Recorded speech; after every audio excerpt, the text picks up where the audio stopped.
अभी हम देख रहे हैं बैलेंसेस और एडजस्टमेंट्स के ट्रीटमेंट। तुमको एक बैलेंस शीट दिया रहेगा छोटा सा, और 4 से 5 एडजस्टमेंट होगा। तुमको पार्टनर्स कैपिटल और कैश का मैंने ये अलग दो लेजर बनाया है। Now tell me, capital debit side आता है क्या क्रेडिट साइड आता है? डेबिट। यदि एसेट साइड में रहा तो आएगा, कैपिटल इधर है, लायबिलिटी साइड तो इधर क्रेडिट साइड आएगा। क्या लिखोगे? By balance brought down. Start में हमेशा तुमको बोलूंगा पहले बैलेंसेस लिखो।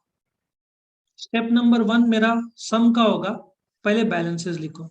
तुमने क्या किया, लायबिलिटी साइड का ये एक्चुअल बैलेंसेस कहाँ लिखा? क्रेडिट साइड लिखा। और कैश संपत्ति है तो कहाँ पे आएगा? डेबिट साइड आएगा। समझा बैलेंसेस कैसा? तो ये पहला है ना बैलेंसेस में। अब देखो, 3 पार्टनर है, लेकिन एग्जाम में 2+1 आएगा। 2 ओल्ड 1 नया, 3+1 4 नहीं आएगा, क्योंकि बहुत बड़ा हो जाएगा सम। और फिर 10 ही मार्क का है तो इतना बड़ा नहीं करेंगे। मतलब 40 में से 37-38 अटेम्प्ट में 2+1 का है, 3+1 बहुत रेयरली एक आध सम आता है ज्यादा से ज्यादा। अब 3 पार्टनर्स रहे तो क्या करोगे? क्रेडिट साइड क्या लिखोगे? By balance brought down. कितना? 30,000, 15,000 और 15,000। ठीक है। और कैश का लिखोगे? Debit side. ऑनलाइन सबको समझ में आ रहा है? Yes sir. ठीक है। यहाँ पे बड़े प्रोजेक्टर पे क्लियर दिखता है, ऑफलाइन ही कोशिश करो।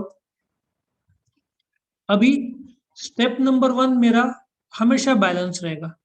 स्टेप नंबर 2 तुम्हारे सामने आ रहा है, जो रिजर्व्स रहेगा। इस सम में ए बी यहाँ पे दिया हुआ है। ए बी का प्रॉफिट शेयरिंग रेशियो 3:2 है।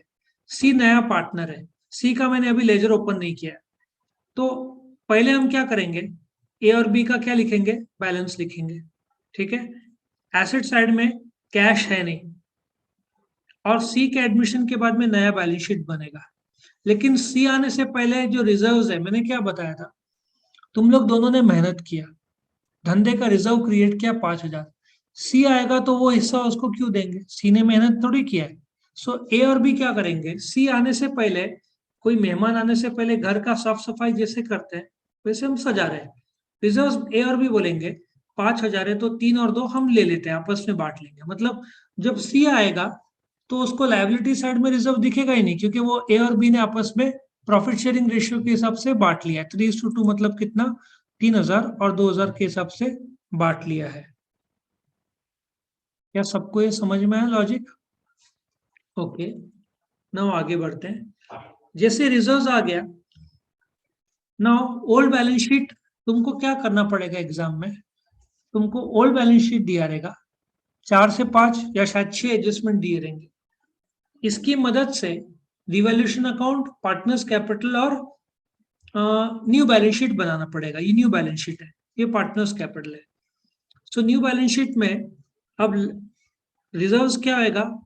0 हो जाएगा, क्योंकि रिजर्व्स इधर बांट लिया ना इन लोगों ने, 3 और 2 बांट लिया। सो रिजर्व्स न्यू बैलेंस शीट में नहीं आएगा, क्योंकि वो ओल्ड पार्टनर्स ने बांट लिया है। अभी देखो, इन दिस केस क्या करोगे? जनरल रिजर्व दिया है तो पहले क्या लिखोगे? बाय बैलेंस ब्रॉट डाउन, 30,000 और 15,000। प्रॉफिट शेयरिंग रेशियो क्या है? 3:2। जनरल रिजर्व का क्या करेंगे? जनरल रिजर्व का क्या करेंगे? 10,000 को बांटेंगे 3:2 में। सो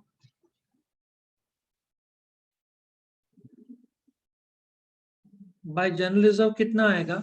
6,000 और 4,000। करेक्ट। तुमने ये 10,000 जो है, ये 10,000 को 3:2, 10,000 इंटू 3/5, 6,000 और 4,000 बांट दिया। मेरा सवाल तुमसे ये है, क्या general reserve new balance sheet में आएगा कि नहीं आएगा? नहीं आएगा, क्योंकि ए और बी ने ऑलरेडी उसको ले लिया है। तो न्यू बैलेंस शीट में जनरल रिजर्व नहीं आएगा। सो सी को जनरल रिजर्व दिखेगा ही नहीं, क्योंकि ए और बी ने वो आपस में बांट लिया है। सो सी को नया बैलेंस शीट में जनरल रिजर्व दिखेगा नहीं। हाँ, कैपिटल लिखेगा, ए का 36 और बी का 19, लेकिन उसको जनरल रिजर्व नहीं लिखेगा। अभी रिजर्व्स अलग अलग नाम से होता है, कभी रिजर्व्स, कभी जनरल रिजर्व, कभी रिजर्व फंड, ठीक है। बाय बैलेंस ब्रॉट डाउन कितना है, 30 और 15। अब रिजर्व फंड का क्या करोगे, ओल्ड पार्टनर्स बांट लेंगे। सी आने से पहले वो लोग रिजर्व फंड, मतलब तुम्हारा लायबिलिटी साइड में रिजर्व फंड, जनरल रिजर्व या प्रॉफिट एंड लॉस अकाउंट रहा, तो उसको आपस में बांट लेने का, 9000 और 6000। और न्यू बैलेंस शीट में रिजर्व फंड नहीं आएगा। सबको समझ में आ रहा है यहाँ पे, पीछे सर तक क्लियर हो रहा है, आगे हिमांशु और हर्ष ऑनलाइन, ऑनलाइन सबको क्लियर हो रहा है? Yes sir. नाउ आगे बढ़ते हैं। नाउ लायबिलिटी साइड में जो प्रॉफिट एंड लॉस अकाउंट है उसको रिजर्व की तरह ही ट्रीटमेंट देना है। हालांकि प्रॉफिट एंड लॉस अकाउंट दोनों साइड आ सकता है। लायबिलिटी साइड आया तो सी के आने से पहले का जो कमाई है वो रिजर्व फंड जैसे बांटते हैं वैसे ही बांटना है। बाय प्रॉफिट एंड लॉस 10,000 को 6 और 4 के रेशियो में तुमको बांटना है।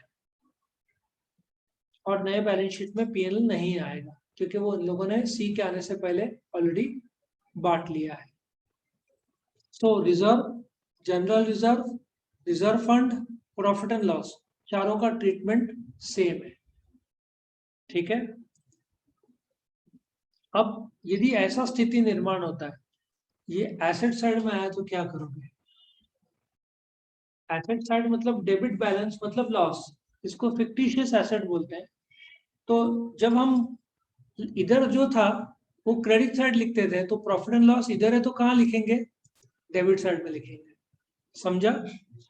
ये जो मैं बता रहा हूँ इसको इतना टाइम में क्यों दे रहा हूँ, सम क्यों आज से शुरू नहीं किया हूँ, क्योंकि यही सीक्वेंस एडमिशन में भी लागू रहेगा, रिटायरमेंट में भी लागू रहेगा, डेथ में भी लागू रहेगा, डिसोल्यूशन में भी लागू रहेगा। चारों चैप्टर्स का स्टेप नंबर 1 सेम रहेगा, स्टेप नंबर 2 सेम रहेगा। स्टेप नंबर 1 में बोलूंगा पहले बैलेंसेस लिखो। स्टेप नंबर 2 जो रिजर्व्स है उसको क्रेडिट साइड डालो, मैं बोलूंगा। स्टेप नंबर 3 मैं बोलूंगा पीएनएल एसेट साइड में चेक करो। सो चारों चैप्टर्स का पहले 3 स्टेप्स सेम है। फोर्थ स्टेप से फिर बदलाव होता है। फोर्थ स्टेप भी जो इसके बाद आने वाला है वो पहले 3 चैप्टर में सेम है। मतलब तुमको एडमिशन आ गया तो रिटायरमेंट और डेथ का 80 to 85% हो जाता है। सिर्फ उसमें गुडविल का ट्रीटमेंट अलग है, बाकी सब कुछ सेम है। मतलब एडमिशन हो गया तो रिटायरमेंट डेथ ऑटोमेटिक हो जाता है। बस ये जो 15,000 है उसको 3:2 9 और 6 प्रॉफिट शेयरिंग रेशियो में बांटा, तो फिर ये यहाँ पे नहीं आएगा क्योंकि नया पार्टनर बोलेगा कि तुम जब प्रॉफिट बांट सकते हो तो लॉस भी तुम्हारा ही है, मेरी थोड़ी गलती है। सो आने से पहले लॉस एग्जिस्टिंग पार्टनर का कैपिटल कम कर देगा, तो डेबिट दिया है।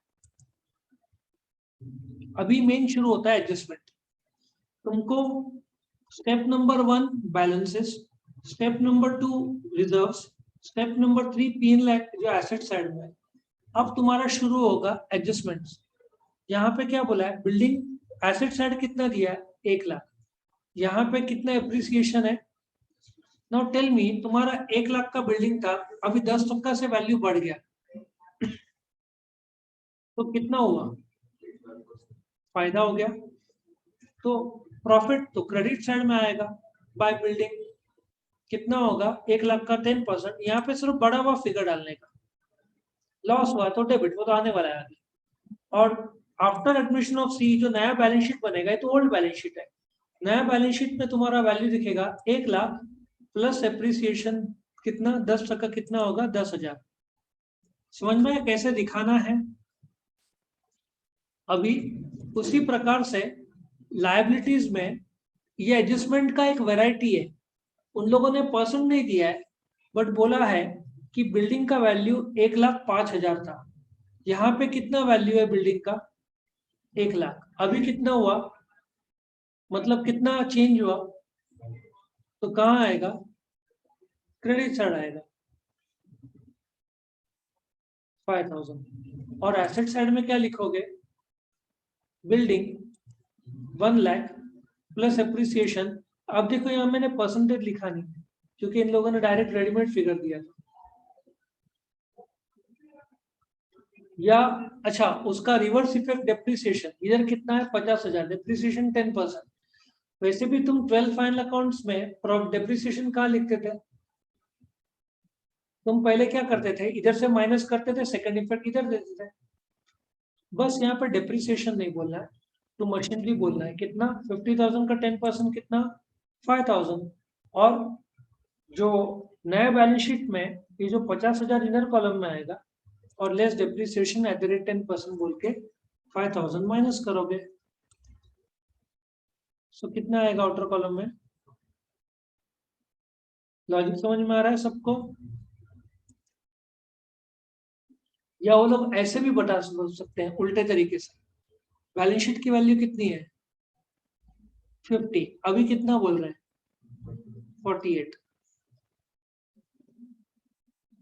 तो यहाँ पे तो 2,000 कम हुआ ना। 50,000 का सेल फोन है, अभी 48 बोल रहे हैं, तो 2,000 का वैल्यू घट गया। तो उसी प्रकार से नए बैलेंस शीट में machinery 50 less depreciation 2,000 outer column में आएगा 48,000। सबको समझ में आ रहा है?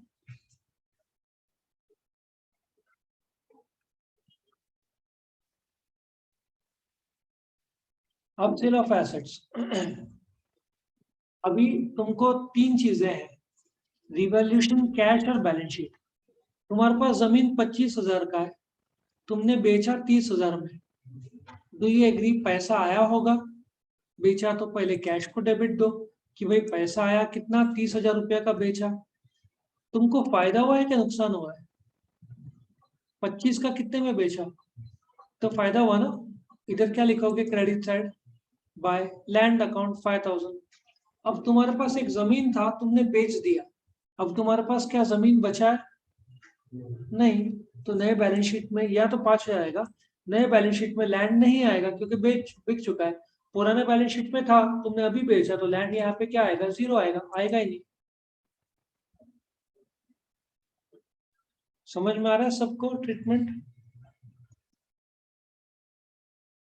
अब ये उल्टा ट्रीटमेंट, घाटे में बेचा 12,000, लेकिन 12,000 तो आया ना हाथ में। तो इधर क्या बोलोगे? तो फर्नीचर अकाउंट कितना? 12,000। तुम्हारा फायदा हुआ क्या नुकसान हुआ? तो कहाँ आएगा? इधर डेबिट साइड आएगा। फायदा हुआ रहता तो कहाँ लिखा होता? Credit side 3,000। और इधर आएगा नहीं क्योंकि बेच चुके हैं। Furniture will be treated as 0 क्योंकि फर्नीचर है ही नहीं। वैसे तो लिखते ही नहीं है, जस्ट बताने के लिए। सबको समझ में आ रहा है यहाँ तक?